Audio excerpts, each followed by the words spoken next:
आपके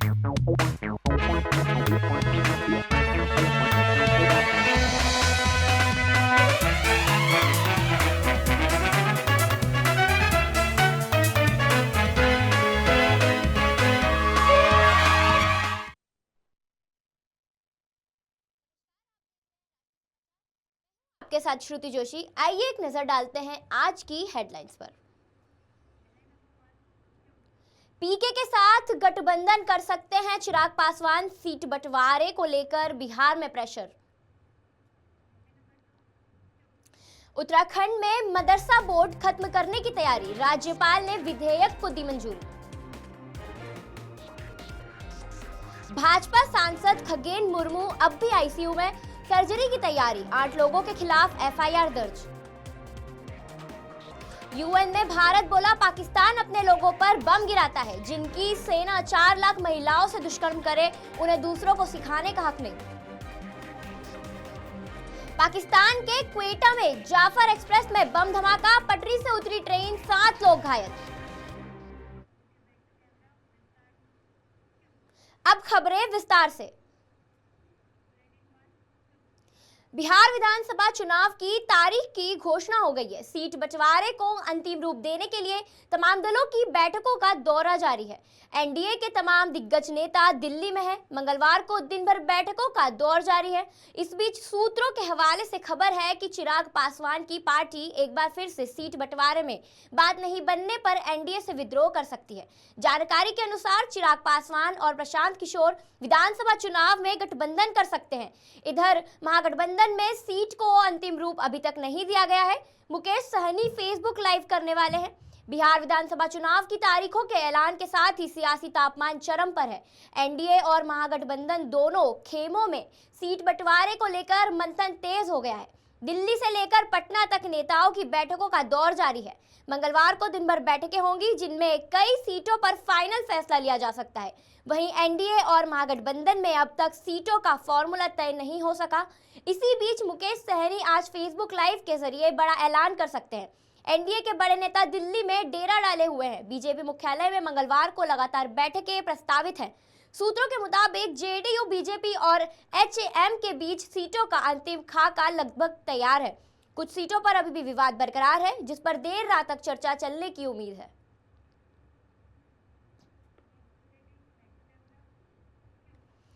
उत्तराखंड सीएमओ के अनुसार राज्य में मदरसा बोर्ड को समाप्त करने की तैयारी है, क्योंकि राज्य अल्पसंख्यक शिक्षण संस्थानों को मुख्यधारा की शिक्षा प्रणाली में एकीकृत करने की दिशा में आगे बढ़ रहा है। एक बार विधेयक लागू हो जाने के बाद राज्य में संचालित सभी मदरसों को उत्तराखंड अल्पसंख्यक शिक्षा परीक्षक के मान्यता प्राप्त करना और Uttarakhand board of school education से खुद को संबद्ध करना आवश्यक होगा। प्रेस विज्ञप्ति में कहा गया है कि इस कदम के साथ उत्तराखंड देश का पहला राज्य बन जाएगा जिसने अपने मदरसा बोर्ड को भंग कर दिया और अल्पसंख्यक शिक्षण संस्थानों को मुख्यधारा दी शिक्षा के ढांचे में लाया। मुख्यमंत्री पुष्कर सिंह धामी ने इस फैसले को राज्य में एक समान और आधुनिक शिक्षा प्रणाली बनाने की दिशा में एक ऐतिहासिक कदम बताया। उन्होंने घोषणा की कि जुलाई 2026 के शैक्षणिक सत्र से सभी अल्पसंख्यक स्कूल राष्ट्रीय पाठ्यचर्या की रूपरेखा नई शिक्षा नीति 2020 को अपनाएंगे। मुख्यमंत्री ने जोर देकर कहा कि सरकार का लक्ष्य यह सुनिश्चित करना है कि राज्य का प्रत्येक बच्चा, चाहे वह किसी भी वर्ग या समुदाय का हो, समान शिक्षा और समान अवसरों के साथ आगे बढ़े। एक पोस्ट शेयर करते हुए सीएम धमी ने लिखा, अल्पसंख्यक शिक्षा विधेयक 2025 को स्वीकृति प्रदान करने के लिए राज्यपाल लेफ्टिनेंट जनरल गुरमीत सिंह जी का हार्दिक आभार। माननीय राज्यपाल की स्वीकृति से अब इस विधेयक के कानून बनने का मार्ग प्रशस्त हो गया है। जम्मू कश्मीर, हिमाचल प्रदेश और उत्तराखंड जैसे पहाड़ी राज्यों के ऊंचे इलाकों में पिछले 24 घंटों से बर्फबारी जारी है। उत्तराखंड के बद्रीनाथ, केदारनाथ और हेमकुंड साहिब में मंगलवार को पहली बर्फबारी हुई। हेमकुंड साहिब में 2 और 3 इंच तक स्नोफॉल हुआ। केदारनाथ में तापमान 5 डिग्री तक गिर गया। मौसम विभाग ने 7 अक्टूबर को भारी बारिश, बर्फबारी का रेड अलर्ट जारी किया है। इस वक्त चारधाम यात्रा का दूसरा दौरा चल रहा है। रोज 5000 से ज्यादा श्रद्धालु पहुंच रहे हैं। हिमाचल प्रदेश के लाहौल स्पीति, चंबा और किन्नौर में बर्फबारी हुई है। मौसम विभाग के मुताबिक पहाड़ी राज्यों में अगले 2 दिन बारिश और बर्फबारी जारी रहने की संभावना है। इधर पंजाब, हरियाणा के लिए तेज बारिश का ऑरेंज अलर्ट जारी किया गया है। इन राज्यों में अगले 36 घंटे तक लगातार बारिश हो सकती है। पंजाब के 8 जिलों पठानकोट, गुरदास, जालंधर, लुधियाना और फिरोजपुर में बारिश होगी। हरियाणा के आंवला, पंचकुला, कैथल, करनाल और हिसार समेत कई इलाकों में भारी बारिश की चेतावनी जारी की गई है। हालांकि 8 अक्टूबर के आसपास मौसम साफ हो जाएगा।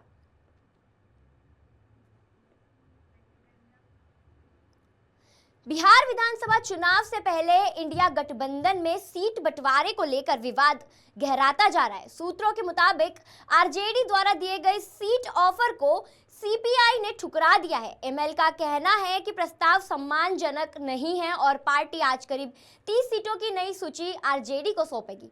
गठबंधन की बातचीत फिलहाल अटक गई है। यह वही सीपीआई एमएल है जिसने 2020 विधानसभा और 2024 लोकसभा दोनों चुनावों में शानदार प्रदर्शन किया था, जिससे अब वह अपने हिस्से में ज्यादा सीटें चाह रही है।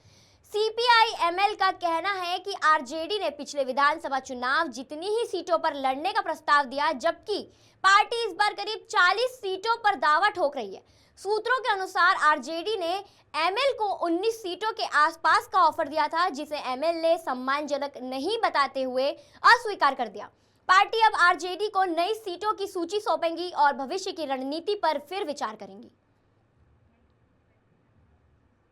गोवा को डर और भ्रष्टाचार से करेंगे आजाद, आम आदमी पार्टी ने किया वादा। आपका कहना है कि गोवा एक अमीर राज्य है, फिर भी आज भी लोगों को पीने का पानी टैंकरों से मिलता है। आम आदमी पार्टी के सिर्फ 2 विधायक हैं, फिर भी लोग चंदा इकट्ठा करके मोहल्ला क्लिनिक खोल रहे हैं। वहीं बीजेपी के पास 1000 करोड़ है, लेकिन जनता के लिए न अस्पताल बने, न स्कूल सुधरे, न सड़कें ठीक हुई। आम आदमी पार्टी ने गोवा में एक बड़ा सिग्नेचर अभियान चलाया है। पार्टी का कहना है कि गोवा की सड़कों की हालत देखकर किसी का भी दिल दुख जाएगा। हर गली मोहल्ले में टूटी सड़कें, गड्ढों से भरे रास्ते और बरसात में कीचड़ से लबालब गलियां, यही है बीजेपी के 13 साल के राज की सच्चाई। हर साल बजट में हजारों करोड़ रुपए पास होते हैं, लेकिन सड़कें क्यों नहीं बनती? आखिर वह पैसा कहां चला जाता है? इसी सवाल का जवाब मांगने के लिए सिग्नेचर अभियान चलाया गया है। गोवा के कुल 3 लाख परिवारों में से 1 लाख परिवारों ने इस अभियान में हिस्सा लिया और मुख्यमंत्री को पत्र लिखकर सड़कें तुरंत ठीक करने की मांग की। सोमवार को इन्हीं चिट्ठियों से भरा ट्रक मुख्यमंत्री को सौंपा गया। आपने इस दौरान कहा कि यह कोई साधारण विरोध नहीं है, यह हर उस गोवावासी की आवाज है जो अब और चुप नहीं रहना चाहता। भ्रष्टाचार इतना गहरा है कि जो सड़कें बनती भी हैं, वे भी कुछ दिनों में फिर से टूट जाती। जनता को झूठे वादों और अधूरे कामों से बहकाया गया, लेकिन अब जनता जाग चुकी है। पंजाब में आम आदमी पार्टी की सरकार ने गांव-गांव में 18,000 किलोमीटर से ज्यादा सड़कों का निर्माण करवाया। वहां सख्त नियम है, अगर सड़क 5 साल से पहले खराब हुई तो ठेकेदार को अपने पैसे से मरम्मत करनी होगी। यही होती है जिम्मेदार सरकार। हम यानी एचएएम के बीच सीटों का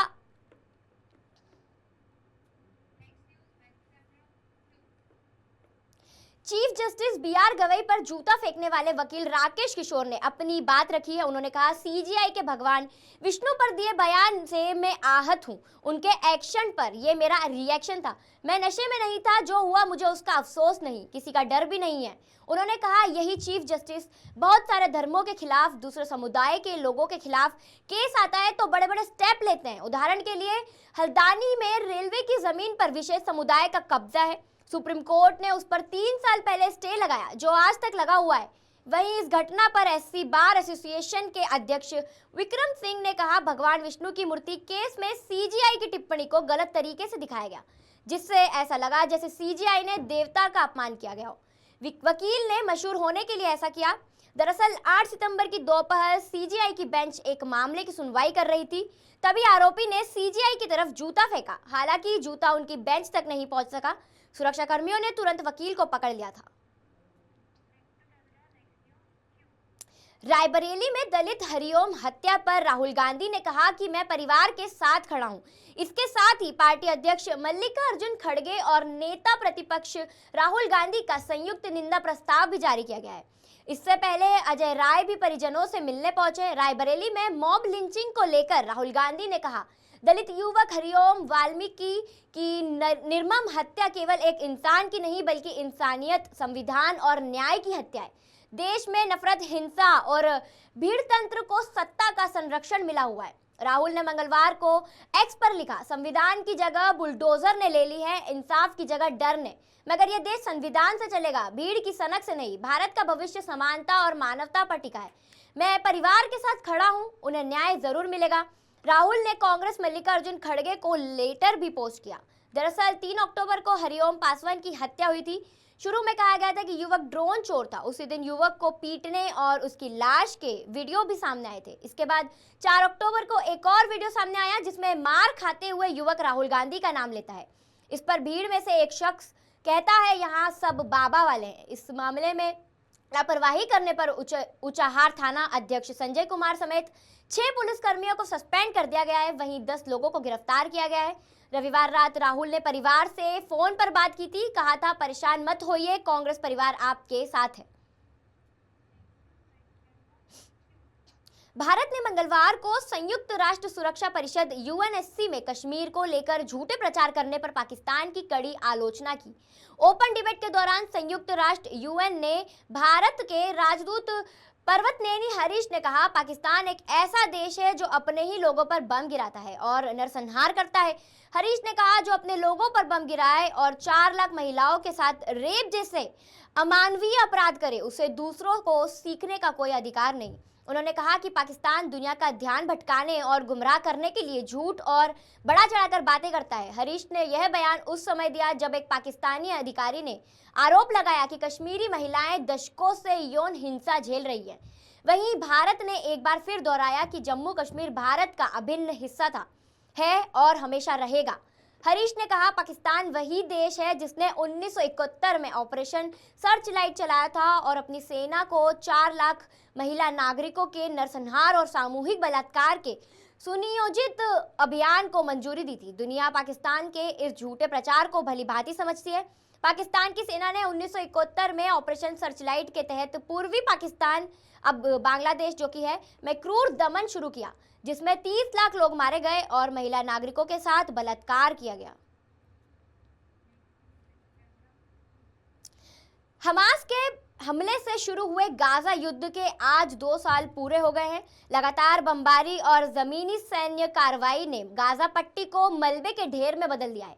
यूएन की सैटेलाइट रिपोर्ट के मुताबिक 80% इमारतें क्षतिग्रस्त हो चुकी हैं, करीब 90% स्कूल खंडहर बन चुके हैं और 98 खेत उजड़ गए हैं। 65,000 से ज्यादा लोगों की मौत हुई। वहीं लाखों फिलिस्तीनी टेंटों में रहने के मजबूर है, जहां न पानी है, न बिजली, न इलाज। गाजा अब सिर्फ दर दर भटकते लोगों की मायूसी और मलबे का ढेर बनकर रह गया।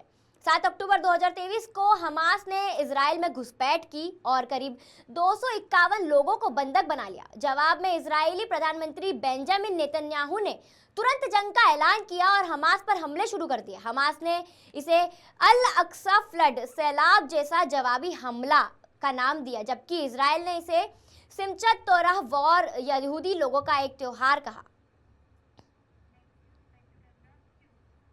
जयपुर के सवाई मान सिंह एसएमएस हॉस्पिटल के ट्रॉमा सेंटर में आग लगने से जहां 8 मरीजों की मौत हो गई थी, उसकी दीवारों में करंट फैलता था, छतों से पानी टपकता था, इलेक्ट्रिक बोर्ड की वायरिंग में भी गड़बड़ी थी। तत्कालीन सेंटर इंचार्ज ने दर्जनों बार इसकी शिकायत उच्च अधिकारियों को की थी। हादसे के 2 दिन पहले यानी 3 अक्टूबर को एक शिकायत भेजकर चेताया गया था कि ट्रॉमा सेंटर की छत पर न्यूरो सर्जरी के ऑपरेशन थिएटर के निर्माण कार्य के चलते सेंट्रलाइज एसी डक्ट मशीन और इलेक्ट्रिसिटी सप्लाई करने वाले पैनल के क्षतिग्रस्त होने के हादसे होने की आशंका है। पड़ताल में सामने आया कि ट्रॉमा सेंटर के आईसीयू में पानी टपकने और करंट आने की शिकायतें बार बार की गई थी, पर अफसोस समय रहते उन शिकायतों पर गौर नहीं किया गया।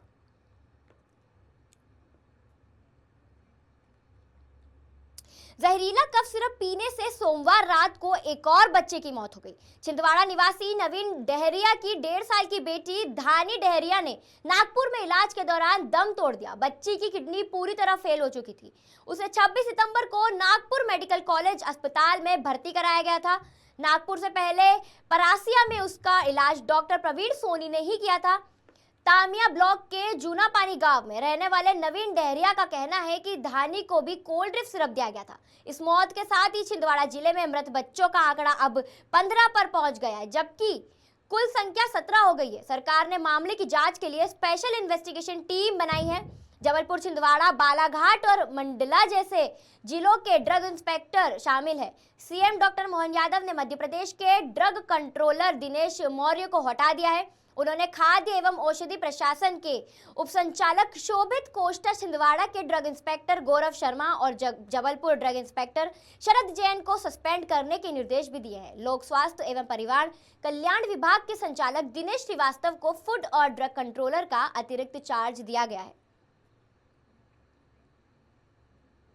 दिल्ली पुलिस की स्पेशल टास्क फोर्स ने लाल चंदन के 2 तस्करों को गिरफ्तार किया है। उनके पास से 10 टन लाल चंदन की लकड़ी बरामद की गई है। इसकी कीमत करोड़ों में है। दिल्ली पुलिस की special task force south east district ने बड़ी कार्रवाई करते हुए 10 टन रेड सैंडलवुड यानी लाल चंदन बरामद किया है, जो आंध्र प्रदेश के तिरुपति से दिल्ली तस्करी कर लाया जा रहा था। पुलिस ने इस अवैध तस्करी में शामिल 2 तस्करों को गिरफ्तार किया है। बरामद रेड सैंडलवुड की कीमत करोड़ों रुपए की बताई जा रही है। यह अब तक की दिल्ली पुलिस द्वारा रेड सैंडलवुड की सबसे बड़ी रिकवरी में से एक मानी जा रही है। इस मामले की विस्तृत जानकारी पुलिस आज दोपहर को दिल्ली पुलिस मुख्यालय में प्रेस कॉन्फ्रेंस में देगी। दरअसल दिल्ली पुलिस को आंध्र प्रदेश पुलिस की मदद से इंफॉर्मेशन मिली थी, जिसके बाद एसटीएफ और लोकल पुलिस की टीम बनाई गई थी, जिसके बाद ज्वाइंट ऑपरेशन के तहत दिल्ली की तुगलकाबाद इलाके में गोदाम से हाई क्वालिटी की लाल चंदन की लकड़ी बरामद की है। पकड़े गए आरोपी में से इरफान हैदराबाद का रहने वाला है और दूसरा आरोपी अमित मुंबई का रहने वाला है। पकड़े गए दोनों तस्कर लाल चंदन को इंटरनेशनल मार्केट में बेचने की फिराक में थे। आरोपी लाल चंदन को चाइना में भी बेचते थे और साथ ही म्यांमार में भी इनका नेटवर्क फैला हुआ था। तो ये थी अब तक की ताज़ा खबरें, और खबरों के लिए बने रहिए हमारे साथ। तब तक के लिए नमस्कार।